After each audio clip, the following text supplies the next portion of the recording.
Siddipet court ప్రాంగణంలో న్యాయవాది అశోక్ యాదవ్పై జరిగిన దాడిని ఖండిస్తూ సిద్దిపేట జిల్లా హుస్నాబాద్ కోర్టు ఎదుట బార్ అసోసియేషన్ ఆధ్వర్యంలో న్యాయవాదులు నిరసన తెలిపారు. న్యాయవాదిపై దాడిని తీవ్రంగా ఖండిస్తూ కోర్టు విధులను బహిష్కరించారు. 2 రోజుల క్రితం సిద్దిపేట కోర్టు ప్రాంగణంలో న్యాయవాది అశోక్ యాదవ్పై దాడికి పాల్పడిన నిందితులపై హత్యా ప్రయత్నం కేసు నమోదు చేసి చట్టపరంగా కఠిన చర్యలు తీసుకోవాలని పోలీసు అధికారులను డిమాండ్ చేశారు.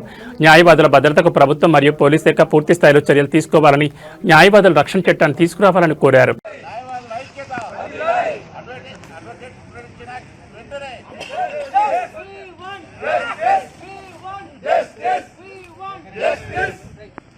న్యాయవాదుల ఐక్యత వెంటనే, న్యాయవాదుల రక్షణ చట్టం వెంటనే, న్యాయవాదుల రక్షణ చట్టం వెంటనే న్యాయవాదుల ఐక్యత, న్యాయవాదుల ఐక్యత, న్యాయవాదుల ఐక్యత. న్యాయవాద రక్షణ చట్టాన్ని వెంటనే, న్యాయవాద రక్షణ చట్టాన్ని వెంటనే వెంటనే న్యాయవాదుల ప్రొటెక్షన్ యాక్ట్ వెంటనే, న్యాయవాదుల రక్షణ చట్టం వెంటనే, న్యాయవాదుల రక్షణ చట్టం వెంటనే. We want justice, we want justice, we want justice, we want justice.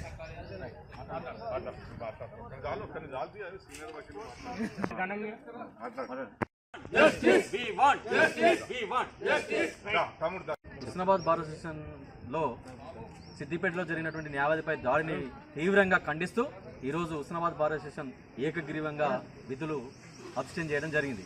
ఇటువంటి అడ్వకేట్లపై దాడి ఈ మధ్యలో క్రమక్రమంగా జరుగుతూ ఉన్నది. కాబట్టి హుస్నాబాద్ బార్ అసోసియేషన్ తీవ్రంగా ఖండిస్తూ వెంటనే అడ్వకేట్ ప్రొటెక్షన్ యాక్ట్ తేవాలని చెప్పేసి మా బార్ అసోసియేషన్ తరఫున తెలియజేస్తున్నాం. అదేవిధంగా సిద్దిపేటలో ఏదైతే న్యాయవాదిపై దాడి జరిగిందో అతన్ని వెంటనే అతనిపై హత్యాయత్నం కేసు పెట్టి 307 బుక్ చేసి అతనికి మేము సిద్దిపేట బార్ అసోసియేషన్ వాళ్ళని కూడా కోరుతుంది ఏంటంటే అతనికి ఎవరు కూడా బెయిల్ వేయద్దు.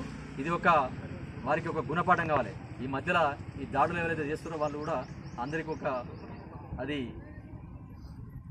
న్యాయవాదిపై ఏదైతే దాడి జరిగిందో దాన్ని బార్ అసోసియేషన్ తరఫున అందరం ఖండిస్తున్నాం. ఇలాంటి మళ్ళీ పునరావృతం కాకుండా ఉండాలంటే ఎట్లయితే డాక్టర్స్పై